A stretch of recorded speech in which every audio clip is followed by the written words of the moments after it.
Vegeta, look! I can do Ultra Instinct in base! Isn't that cool, Vegeta? That's nice, Kakarot, but it's nothing compared to my Hakai ability. Hey Vegeta, can I ask you a question? Do you think this power escalation is too much? Do you think the ever-widening gap between us and the other Z fighters is getting to be too much?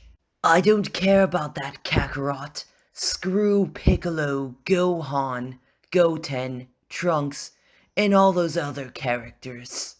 I guess you're right. It just feels like this training should have been spread over multiple arcs.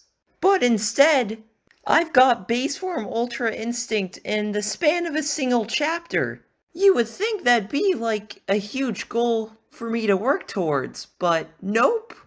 Shut up, Kakarot! Nobody cares about your Ultra Instinct anyways. It's going to be made obsolete soon.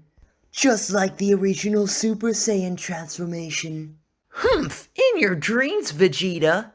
Oh, you don't believe me? Well, then allow me to demonstrate, Kakarot.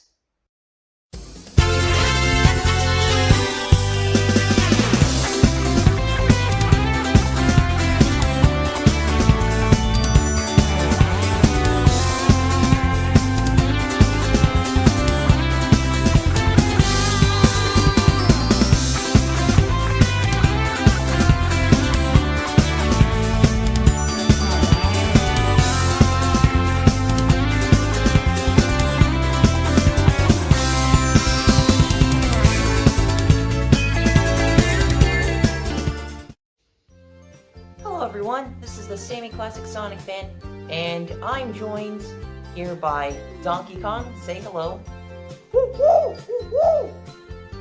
Alright, and in this video, I'm going to be talking about the recent events in Dragon Ball Super. So, since I last talked about it, the events of the Galactic Patrol Prisoner Saga have wrapped up, and it's gone into a new saga called the Granola the Survivor arc. So far, I like it. It's a lot like the concept of Baby from Dragon Ball GT, but it's more grounded in a way because the character of Granola is way more sympathetic than Baby ever was. However, there are some uncertainties I have about this arc. The pacing at times feels a little bit too rushed, but at other times it feels like too slow. I think Toryutaro struggles to find like a balance in that sense. Like, the manga doesn't have any, slice of life moments. It pretty much just introduces us to Granola immediately, and we also see all the training that Goku and Vegeta are doing. In the Moro Saga, we sort of got to see how Goku and Vegeta were going their own separate routes training-wise. Goku was focusing specifically on mastering Ultra Instinct, while Vegeta was focused on his own unique path, which was Spirit Control. And in this current saga, they're pretty much abandoning that concept for Vegeta, as in Spirit Control is pretty much no longer relevant to what's going on at all. It was just for that specific scenario of Moro going around the universe absorbing energy, and Vegeta wanted to learn a technique to counter that. But since Granola isn't going around stealing energy, he just wished to become the strongest being in the universe. Spirit Control, specifically for Spirit Vision, is pretty much useless against him. I kind of like the idea of Vegeta learning Hakai. I remember in the last video I did, I said that I think it's unlikely that Vegeta will learn Hakai, because we've already seen Hakai through the likes of Beerus, and I was thinking that Vegeta was going to be learning a completely new technique that Beerus has been keeping hidden all along. And it would almost be like a version of Ultra Instinct that is powered by rage instead of a calm heart. But I actually like this better instead of Vegeta just essentially getting his own version of Ultra Instinct. Hakai, in a way, is the perfect, like, foil to Ultra Instinct.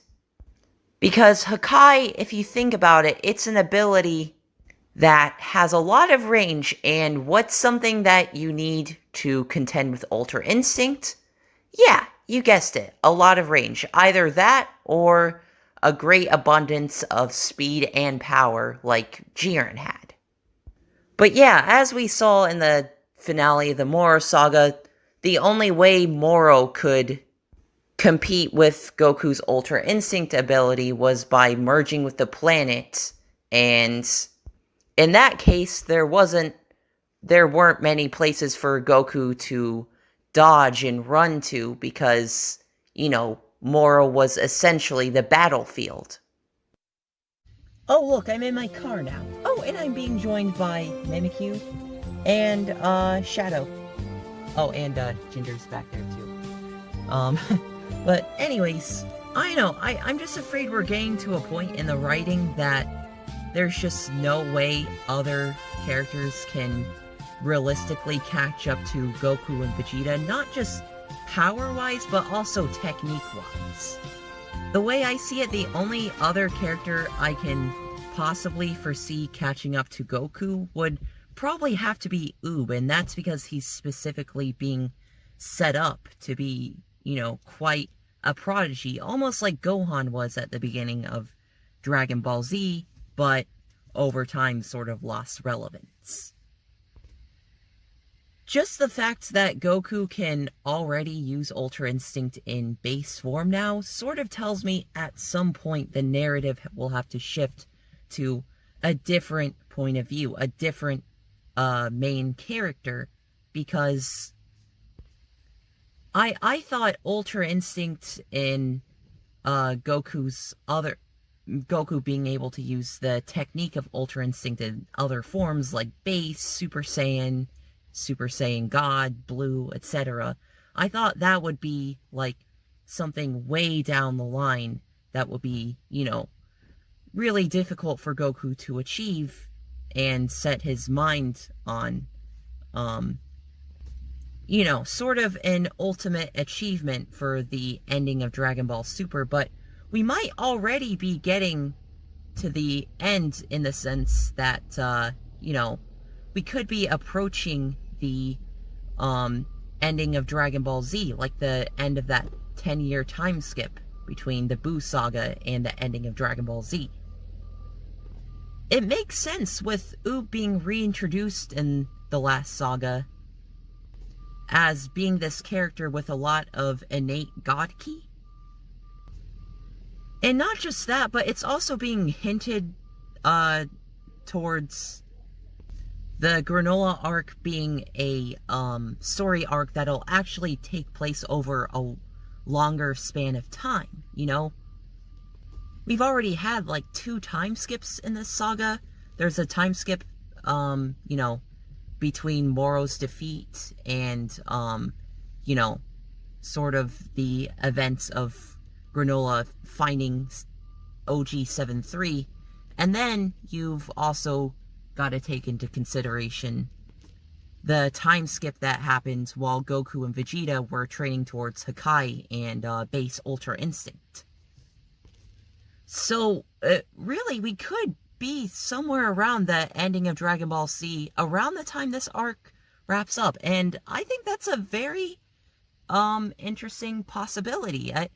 I guess my only concern going into that would be, characters like, Broly and, the characters we were introduced to from other universes besides Universe 7. Like, what have they been doing for all this time? I sort of hoping to see some more Dragon Ball Super arcs where Goku and Vegeta go into different universes, or even seeing just Broly again. Like, what has he been up to since the events of Dragon Ball Super Broly? I'm sure they're saving that for, like, a future movie, but still, and I'm sure even if they go past the ending of Z, like, we're bound to see those characters again anyways. But yeah, my point is, even though the arc is taking its time with building up, like, the dramatic tension between Goku, Vegeta, Granola, and Frieza, at the same time, it almost feels like everything is happening too fast. Like, Goku and Vegeta have these divine abilities already, and the power escalation is just insane. I don't know, it may sound like I'm just over-exaggerating or overreacting, but think about it this way. The strongest Goku can get in his base form is through using the Kaioken ability with the times 20 multiplier. So if this new Ultra Instinct and base ability is as impressive as it's being portrayed, then Goku could potentially be more than 20 times stronger than before, which, that's a huge power increase, and of course that would extend to his higher transformations as well, including the likes of Super Saiyan Blue and even his Ultra Instinct transformation, which we stated he could use as a final trump card. So yeah, Goku just got ridiculously more powerful in the span of just one chapter. And I'm assuming Vegeta is somewhat even with Goku at this point, just because of the way it's being written.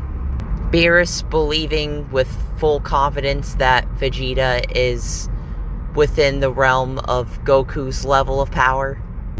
So yeah, I mean, pretty much for the entirety of the Dragon Ball Super era, the modern Dragon Ball era, Dragon Ball Super has been the Goku and Vegeta show pretty much, especially Goku, but also Vegeta.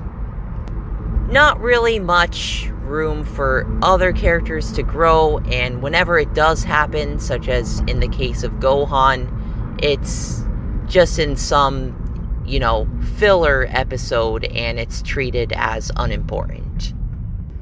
Like, I'm not a blind fanboy. I'll criticize the series when I see something wrong, when I see a problem with it. And now the main problem is just the power escalation being rather off-putting, because I just don't see what could come after this. I mean, who knows? As fans, we can't really predict what direction the series will go in future arcs.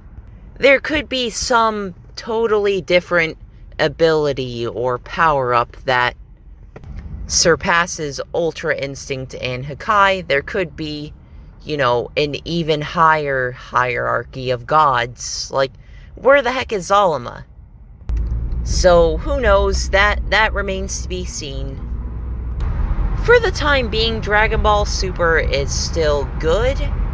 A lot of plot conveniences, like Granola's journey to get the Dragon Balls and get his wish, wasn't really much of a journey at all. And while the concept of somebody wishing to be stronger isn't necessarily a plot hole, especially the way it's explained, and it's never really been done before in Dragon Ball, it still just feels a little bit too contrived and convenient and rushed. And in the last chapter, it even looked like Granola had some knowledge of Ultra Instinct and Hakai, which, I'm sorry, that makes absolutely no sense. Like, why would a wish being made on not the Super Dragon Balls, just an ordinary set of Dragon Balls, grant you those two abilities? That just seems a little bit too far-fetched. Hopefully that's not the case. But it definitely looked like Hakai and Ultra Instinct. So, I don't know, maybe Goku and Vegeta are going to fuse into Gogeta. who'll have Ultra Instinct and Hakai to combat Granola or whatever, but, and, I mean, that would be cool. That would be cool, don't get me wrong. It's just that Ultra Instinct is one of my favorite parts of Dragon Ball Super. I just don't want it to be ruined by the way Dragon Ball normally progresses.